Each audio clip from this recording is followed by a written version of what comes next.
ಕಲಬುರಗಿ ನಗರದಲ್ಲಿ ಕಾರ್ಯನಿರತ ಪತ್ರಕರ್ತರ ಧ್ವನಿ ಸಂಘದ ಪತ್ರಿಕಾ ಭವನದಲ್ಲಿ ಶ್ರೀ ಸಿದ್ದರಾಮೇಶ್ವರ ಭುವಿ ವಡ್ಡರ ಸಂಘದಿಂದ ಸುದ್ದಿಗೋಷ್ಠಿ ನಡೆಸಿ ಮಾತನಾಡಿದ ಸಂಘದ ಸಂಸ್ಥಾಪಕ ಅಧ್ಯಕ್ಷರಾದ ರವಿಚಂದ್ರ ಗುತ್ತೇದಾರ್ ಮಾಧ್ಯಮದವರೊಂದಿಗೆ ಮಾತನಾಡುತ್ತಾ ಕಲಬುರಗಿ ಜಿಲ್ಲೆಯ ಚಿಂಚೋಳಿ ತಾಲೂಕಿನ ಚಂದ್ರಪಳ್ಳಿ ಗ್ರಾಮದಲ್ಲಿ ರವಿವಾರ ದಿನಾಂಕ 17/11/2024ರಂದು ರಾತ್ರಿ 11 ಗಂಟೆಗೆ ಯಾರೂ ಇಲ್ಲದ ಸಮಯ ನೋಡಿ ಮನೆಯಲ್ಲಿ ಒಬ್ಬಂಟಿಯಾಗಿರುವ ದಲಿತ ಭುವಿ ವಡ್ಡರ ಸಮಾಜದ 80 ವರ್ಷದ ವೃದ್ಧೆ ಅಮಾಯಕ ನೊಂದ ಮಹಿಳೆ ಶ್ರೀಮತಿ ರಾಮುಲಮ್ಮ ಗಂಡ ತಿಮ್ಮಯ್ಯ ವಡ್ಡರ್ ಮೇಲೆ ಮಾರಣಾಂತಿಕ ಹಲ್ಲೆ ಮತ್ತು ಒತ್ತಾಯಪೂರ್ವಕವಾಗಿ ಅತ್ಯಾಚಾರ ಹಾಗೂ ದರೋಡೆ ಮಾಡಿ ಜೀವಭಯ ಹಾಕಿ ಪರಾರಿಯಾಗಿರುವ ಸಮಾಜಘಾತಕ ವಿಕೃತಕಾಮಿಯಾದ ತಯ್ಯಬ್ ಫಕೀರ್ನನ್ನು ಗಲ್ಲು ಶಿಕ್ಷೆ ನೀಡಿ ಪ್ರಾಣಾಪಾಯದಲ್ಲಿರುವ ವೃದ್ಧ ಮಹಿಳೆಗೆ ಸರ್ಕಾರ ಸೂಕ್ತ ಚಿಕಿತ್ಸೆಯೊಂದಿಗೆ ಪರಿಹಾರ ಒದಗಿಸುವಂತೆ ಆಗ್ರಹಿಸಿ ದಿನಾಂಕ 25/11/2024ರಂದು ತಿಮ್ಮಾಪುರ್ ವೃತ್ತದಿಂದ ಜಿಲ್ಲಾಧಿಕಾರಿ ಕಚೇರಿವರೆಗೆ ಬೃಹತ್ ಪ್ರತಿಭಟನಾ ಮೆರವಣಿಗೆ ಮೂಲಕ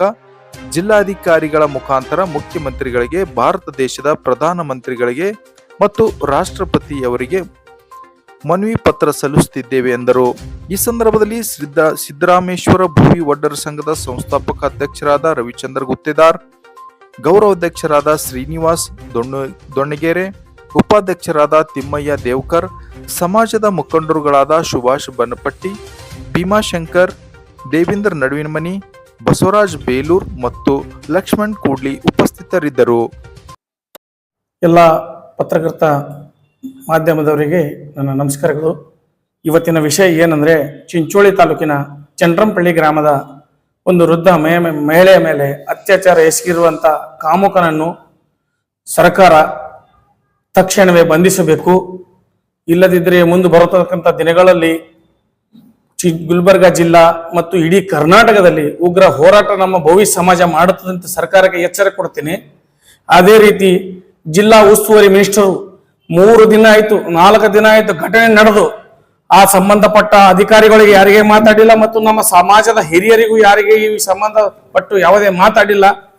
ಅವರಿಗೂ ಕೂಡ ಇದು ಗಮನಕ್ಕೆ ಬರಬೇಕು. ಮಾಧ್ಯಮದವರು ಇದು ಮತ್ತ ತಿರುಗಿ ತೋರಿಸ್ಬೇಕು. ಯಾಕಂತ ಒಂದು ವೃದ್ಧ ಮಹಿಳೆ 80 ವರ್ಷದ ಒಂದು ಹೆಣ್ಣುಮಗಳಿಗೆ ಅತ್ಯಾಚಾರ ಎಸಗಿದಂತ ಕಾಮುಕನನ್ನು ಹಿಂಗೆ ಬಿಟ್ರೆ ನಮ್ಮ ಮಹಿಳೆ ಅಲ್ಲ, ಮತ್ತ ಹಲವಾರು ಜನರು ಹೊಲಕ್ ಹೋಗ್ತಾರ, ಏನೇನೋ ಕೆಲಸ ಮಾಡ್ತಿರ್ತಾರ, ಅಂತವ್ರು ದಾರ್ಯಾಗ ಸಿಕ್ಕಿದ್ರು ಅವ್ರಿಗೆ ಬಿ ಅತ್ಯಾಚಾರ ಮಾಡ್ತಾವಂತ ನನ್ನ ಅನಿಸಿಕೆ. ಅಂತವನನ್ನು ಶೀಘ್ರವೇ ಸರ್ಕಾರ 24 ಗಂಟೆದಲ್ಲಿ ಅವನಿಗೆ ಕಾನೂನು ಕ್ರಮ ಜರುಗಿಸ್ಬೇಕಂತ ನನ್ನ ವಿನಂತಿ. ನನ್ನ ಹೆಸರು ಲಕ್ಷ್ಮಣ್ ಬೋವಿ. ಧನ್ಯವಾದ. ಇವತ್ತಿನ ಪತ್ರಿಕಾಗೋಷ್ಠಿಯ ವಿಷಯ ದಲಿತ ಭುವಿ ವಡ್ಡರ ಸಮಾಜದ ವೃದ್ಧ ಮಹಿಳೆ ಮೇಲೆ ಅತ್ಯಾಚಾರ ಮಾಡಿರುವ ಮುಸ್ಲಿಂ ಸಮಾಜದ ವಿಕೃತಕಾಮಿ ತಯ್ಯಬ್ ಫಕೀರನನ್ನು ಬಂಧಿಸಿ ಗಲ್ಲಿಗೇರಿಸಲು ಆಗ್ರಹಿಸಿ ಬೃಹತ್ ಪ್ರತಿಭಟನೆ. ಕಲ್ಯಾಣ ಕರ್ನಾಟಕದ ಶರಣ ನಾಡಾಗಿರುವ ಕಲಬುರಗಿ ಜಿಲ್ಲೆಯಲ್ಲಿ ಇಡೀ ಸಮಾಜದ ಮನುಕುಲವೇ ತಗ್ಗಿಸುವಂತ ಘನಘೋರ ಘಟನೆ ಒಂದು ಕಲಬುರಗಿ ಜಿಲ್ಲೆ ಚಿಂಚೋಳಿ ತಾಲೂಕಿನ ಚಂದ್ರಪಳ್ಳಿ ಗ್ರಾಮದ ದಲಿತ ಭುವಿ ಸಮಾಜದ 80 ವರ್ಷದ ವೃದ್ಧ ಮಹಿಳೆಯ ಮೇಲೆ ಅತ್ಯಾಚಾರ ಕೆಟ್ಟ ಘಟನೆ ನಡೆದಿದೆ.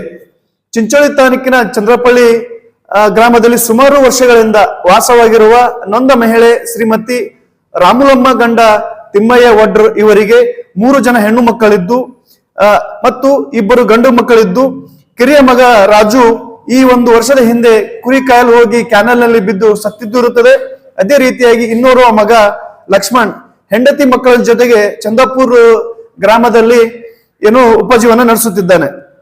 ಹೀಗಿದ್ದು ಒಟ್ಟಾರೆಯಾಗಿ ಒಡ್ಡರವಣಿಯಲ್ಲಿ ಸರ್ಕಾರ ಕೊಡುವ ವಯಸ್ಕರ ಪಿಂಚಣಿ ಹಣವನ್ನು ಮತ್ತು ಖರ್ಚಿಗಾಗಿ ಮಗ ಮತ್ತು ಇತರರು ಕೊಡುವ ಹಣವನ್ನು ಕೂಡಿಟ್ಟುಕೊಂಡು ಅಲ್ಪ ಸ್ವಲ್ಪ ಹಣ ಖರ್ಚು ಮಾಡಿ ಜೀವನ ಸಾಗಿಸುತ್ತಾ ಬರುತ್ತಿರುವ ಈ ಅಮಾಯಕ ನೊಂದ ಮಹಿಳೆಗೆ ರವಿವಾರ ದಿನಾಂಕ 17/11/2024ರಂದು ಸುಮಾರು ರಾತ್ರಿ 11 ಗಂಟೆಗೆ ತಯ್ಯಬ್ ಫಕೀರ್ ಸಾಕಿನ್ ಐನೊಳ್ಳಿ ಎಂಬ ವ್ಯಕ್ತಿಯು ಯಾರೂ ಇಲ್ಲದ ಸಮಯ ನೋಡಿ ವೃದ್ಧ ಮಹಿಳೆಯ ಮುಖದ ಮೇಲೆ ಕೈಯಿಂದ ಹೊಡೆದು ನನಗೆ ಯಾಕೆ ಹೊಡಿತಿ ಎಂದು ಪ್ರಶ್ನೆ ಮಾಡಿದಾಗ, ಏ ಮುದುಕಿ, ನಿನಗೆ ನಾನು ಮಾಡಬೇಕಾಗಿದೆ ಎಂದು ನನ್ನ ಮೈ ಮೇಲೆ ಬಿದ್ದು ಜಬರ್ದಸ್ತಿ ಲೈಂಗಿಕ ಅತ್ಯಾಚಾರ ಮಾಡಿರುತ್ತಾನೆ.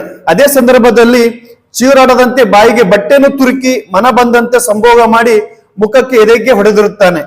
ಆ ಅಮಾಯಕ ವೃದ್ಧೆ ಮಹಿಳೆಯ ಹತ್ತಿರ ಇರುವ ದುಡ್ಡು ಮತ್ತು ನಗದು ಹಣ, ಒಂದು ಸಣ್ಣ ಮೊಬೈಲ್ ಅನ್ನು ತೆಗೆದುಕೊಂಡು ಪರಾರಿ ಯಾರಿಗಾದರೂ ಹೇಳಿದರೆ ನಿನ್ನನ್ನು ಜೀವ ಸಹಿತ ಬಿಡುವುದಿಲ್ಲವೆಂದು ಹೇಳಿ ಅಲ್ಲಿಂದ ಜೀವ ಭಯ ಹಾಕಿ ಪರಾರಿ ಆಗಿರುತ್ತಾನೆ.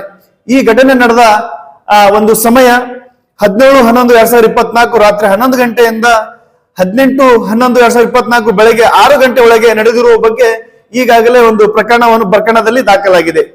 ಈ ಘಟನೆಯಿಂದ ನೊಂದ ವೃದ್ಧ ಮಹಿಳೆಯು ಅಸ್ವಸ್ಥಳಾಗಿ ಮನೆಯೇ ಇದ್ದುದನ್ನು ನೋಡಿ ನೆರೆಹೊರೆಯವರಾಗಿರ್ತಕ್ಕಂಥ ಶ್ರೀಮತಿ ಶರಣಮ್ಮವರು ಬೆಳಗ್ಗೆ 10 ಗಂಟೆಗೆ ಸುಮಾರಿಗೆ ಮನೆಗೆ ಬಂದು ನೋಡಲಾಗಿ ಬೆತ್ತಲೆಯಾಗಿ ಅಸ್ವಸ್ಥವಾಗಿ ಬಿದ್ದಿರುವುದನ್ನು ನೋಡಿ ಗಾಬರಿಗೊಂಡು ಎಬಿಸಿ ನೀರು ಕುಡಿಸಿ ಅವಳಿಗೆ ಏನಾಗಿದೆ ಎಂದು ಕೇಳಿದಾಗ ವೃದ್ಧೆ ಮಹಿಳೆಗೆ ಭಯದಿಂದ ನಡೆದ ಘಟನೆ ತಿಳಿಸಿರುತ್ತಾಳೆ. ಆಗ ಅವಳು ಗಾಬರಿಗೊಂಡು ನೆರೆಹೊರೆಯ ಸಮಾಜದವರಿಗೆ ನಡೆದ ವಿಷಯವನ್ನು ತಿಳಿಸಿರುತ್ತಾಳೆ. ಅಷ್ಟೊತ್ತಿಗೆ ಇವರೆಲ್ಲರೂ ಬಂದು ಆಂಬುಲೆನ್ಸ್ ಮೂಲಕ ಸರ್ಕಾರಿ ಆಸ್ಪತ್ರೆ ಚಿಂಚೋಳಿಯಲ್ಲಿ ಪ್ರಾಥಮಿಕ ಚಿಕಿತ್ಸೆ ನೀಡಿ ಹೆಚ್ಚಿನ ಚಿಕಿತ್ಸೆಗಾಗಿ ಬೀದರ್ ಜಿಲ್ಲೆಯ ಆಸ್ಪತ್ರೆಗೆ ದಾಖಲಾಗಿದ್ದು ಮತ್ತು MLC ಕೂಡ ದಾಖಲಾಗಿರುತ್ತದೆ. ಪೊಲೀಸರು ಅತ್ಯಾಚಾರಕ್ಕೆ ಒಳಗಾದಂತ ನೊಂದ ವೃದ್ಧ ಮಹಿಳೆಯಿಂದ ಸಂಪೂರ್ಣ ವಿಷಯವನ್ನು ಮಾಹಿತಿಯನ್ನು ಪಡೆದು ತಯ್ಯಬ್ ಫಕೀರ್ ಸಾಕಿನ್ ಹೈನೊಳ್ಳಿ ವ್ಯಕ್ತಿಯ ವಿರುದ್ಧ ಅತಿಕ್ರಮಣ, ಅತ್ಯಾಚಾರ, ದರೋಡೆ ಮತ್ತು SC/ST ಆಕ್ಟ್ ಅಡಿಯಲ್ಲಿ ಪ್ರಕರಣ ದಾಖಲಾಗಿರುತ್ತದೆ. ನಮ್ಮ ದೇಶದಲ್ಲಿ ಅತ್ಯಾಚಾರ ಪ್ರಕರಣಗಳು ದಿನದಿಂದ ದಿನಕ್ಕೆ ಹೆಚ್ಚಾಗುತ್ತಿದೆ. 1 ವರ್ಷ ಪುಟ್ಟ ಮಗುವಿನಿಂದ ಹಿಡಿದು 70-80 ವರ್ಷದ ವೃದ್ಧೆಯ ಅತ್ಯಾಚಾರಕ್ಕೆ ಒಳಗಾಗಿ ಘಟನೆಗಳು ನಡೆಯುತ್ತಿವೆ. ಸಮಾಜಕ್ಕೆ ಭಯಪಟ್ಟು ಹೇಳದೆ ಉಳಿದಿರುವ ಕಥೆಗಳು ಸಾವಿರಾರು.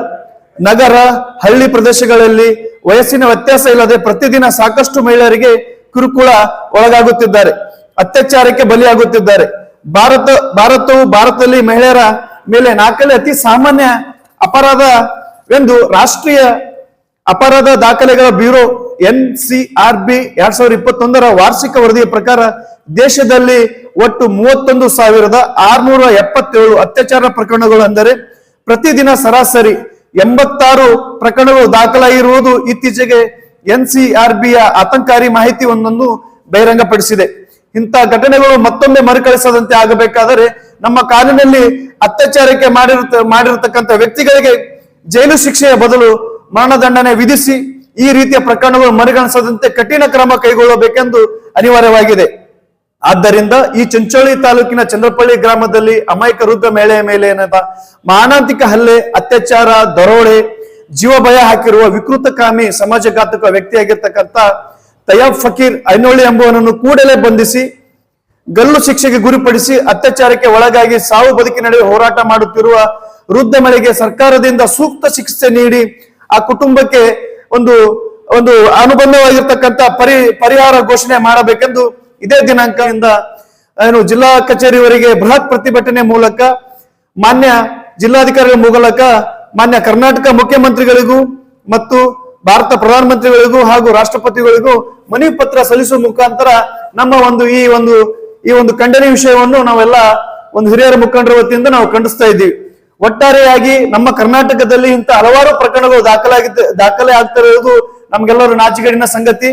ಈ ತಯ್ಯಬ್ ಅನ್ನೋ ವ್ಯಕ್ತಿ 3 ದಿನ ಈ ಕೃತ್ಯ ಎಸಗಿ 3 ದಿನ ಆದ್ರೂ ಕೂಡ ಇನ್ನೂ ಕೂಡ ಪೊಲೀಸ್ ಅಧಿಕಾರಿಗಳು ಇನ್ನೂ ಕೂಡ ಬಂಧಿಸಿಲ್ಲ. ಸಂಬಂಧಪಟ್ಟ ಅಧಿಕಾರಿಗಳು ಇನ್ನೂ ಕೂಡ ಏನದ ಮಾಹಿತಿ ಕಲೆ ಹಾಕಿ ಏನದ ಪರಿಹಾರ ಕೊಡ್ತಕ್ಕಂಥ ಕೆಲಸ ಮಾಡ್ತಾ ಇಲ್ಲ. ಸಂಬಂಧಪಟ್ಟ ಜಿಲ್ಲಾ ಉಸ್ತುವಾರಿಗಳಾಗಿರ್ಲಿ, ಜಿಲ್ಲಾ ಅಧಿಕಾರಿಗಳಾಗಿರ್ಲಿ ಮತ್ತು ಸಮಾಜ ಕಲ್ಯಾಣ ಜಿಲ್ಲಾ ಅಧಿಕಾರಿಗಳಾಗಿರ್ಲಿ ಯಾರು ಕೂಡ ಇಲ್ಲಿ ತನಕ ಒಂದು ಸ್ವಾಂತನ ಹೇಳದೇ ಇರುವುದು ಒಂದು ಮನಸ್ಸಿಗೆ ನೋವನ್ನುಂಟು ಮಾಡಿದೆ. ಒಟ್ಟಾರೆಯಾಗಿ ಸಮಾಜದ ಒಂದು ಮನುಕೂಲ ಘಟನೆ ನಡೆಯದೆ ಹಾಗೆ ಇರ್ತಕ್ಕಂಥ ಸಂದರ್ಭದಲ್ಲಿ ನಡೆದು ಹೋಗಿದೆ. ಈ ಕೂಡಲೇ ನಮ್ಮ ಮನವಿಗೆ ಒಂದು ಸ್ಪಂದಿಸಿ ಎಚ್ಚೆತ್ತುಕೊಂಡು ಅವನಿಗೆ ಬಂಧಿಸಿ ಗಲ್ಲಿಗೇರಿಸತಕ್ಕಂಥ ಕೆಲಸ ಮಾಡಬೇಕು ಅನ್ನೋ ಒಂದು ವಿಚಾರದೊಂದಿಗೆ ನಮ್ಮ ಪತ್ರಿಕಾಗೋಷ್ಠಿ